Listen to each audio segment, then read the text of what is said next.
आज आपण बनवणार आहोत कंटोळ्याची भाजी। ह्याला तुम्ही मिनी कारली सुद्धा म्हणू शकता। ही फक्त सीजनल असतात, अगदी 1 ते 1.5 महिना म्हणू शकता, पावसाळ्यामध्येही येतात आणि तेव्हा खावी, कारण याचे खूप जास्त फायदे आहेत।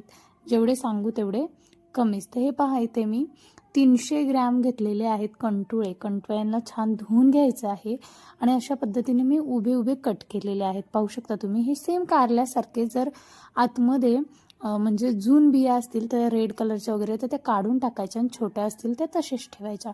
चला बनवूयात। त्यासाठी एक कढई घेतलेली आहे, त्याच्यामध्ये टाकलेले आहे 2 चम्मच ऑइल, म्हणजेच आपलं नॉर्मल तेल टाकलेलं आहे, जे भाजीसाठी यूज करतो आपण, रिफाइंड ऑइल। तर 2 चम्मच टाकले। त्यानंतर त्याच्यामध्ये टाकलेला आहे 1 छोटा चम्मच जिरे।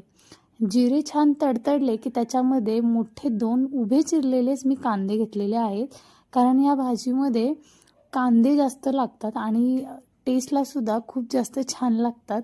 कांद्याचा जो फ्लेवर आहे तो खूप छान लागतो या भाजीमध्ये, त्यामुळे कांदा जास्त घ्यायचा आहे आपल्याला। आणि तुम्ही जर का माझ्या चॅनलवर नवीन असाल तर चॅनलला सबस्क्राईब करायला विसरू नका, म्हणजेच तुम्हाला माझ्या नवीन नवीन व्हिडिओचे नोटिफिकेशन मिळत राहतील। तर पहा, कांदा हलका आपला ब्राऊन झाला की त्याच्यात आपण कंटोळे जे होते ते चिरलेले टाकलेले आहेत आणि सोबतच टाकलेला आहे अर्धा चम्मच मीठ। छान व्यवस्थित मिक्स करून घ्यायचं। त्याच्यावर आपण लीड ठेवणार आहोत। 2 मिनिटं वाफलून घ्यायचं। छान वाफरले की त्यानंतर झाकण काढून आपण त्यामध्ये काही मसाले टाकणार आहोत। बेसिक मसाले आहेत, अगदी काहीच नाही म्हणजे म्हणू शकता तुम्ही। फक्त हळद आपल्याला टाकायची 1 छोटा चम्मच, त्याचबरोबर रेड चिली पावडर, जो तुमचा मसाला आहे, जो तुम्ही डेली यूजसाठी वापरता, तो मसाला इथे 1 चम्मच मी टाकलेला आहे।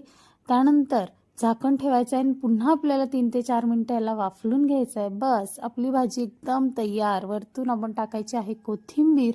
अगदी साधी सोपी भाजी, पण खूप जास्त चविष्ट, आणि याचे गुणधर्म तर ऐकाल तेवढे म्हणजे आश्चर्यच कराल। खूप जास्त छान भाजी आहे, नक्की ट्राय करा।